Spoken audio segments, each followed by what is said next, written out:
അപ്പം എന്തതിൽ സംഭവിക്കണമെന്ന് എനിക്കറിയില്ല. എന്തോ എനർജി ഡെപ്ലീഷൻ മേ ബി കൂടുതൽ മണിക്കൂർ വർക്ക് ചെയ്തിട്ടാണോ, കോൺസെൻട്രേറ്റ് ചെയ്ത് വർക്ക് ചെയ്തിട്ടാണോ, കമ്പ്യൂട്ടറാണോ, ബ്ലൂ ലൈറ്റ് ആണോ, മെലറ്റോണിൻ എഫക്റ്റ് എന്താണെന്ന് അറിയില്ല, അത് വളരെ കൂടുതലായിട്ട് കാണുന്നുണ്ട്. അതിനെക്കുറിച്ച് സ്റ്റഡീസ് ആവശ്യമാണ്, അധികം സ്റ്റഡീസ് ഇല്ല.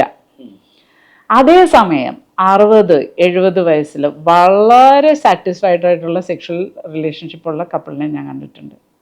ഹാപ്പി ആയിട്ടുള്ള ആൾക്കാരാണ്.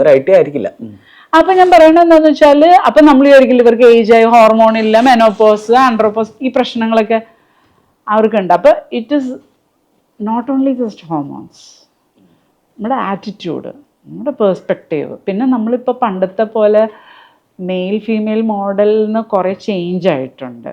അപ്പം അതിൽ തന്നെ ഒത്തിരി സോഷ്യൽ പ്രഷറുണ്ട്. നമ്മുടെ നാട്ടിൽ തുറന്നു പറയാൻ പറ്റില്ല അവർക്ക്. ഫോഴ്സ്ഡ് മാരേജസ് ഉണ്ട്. അത്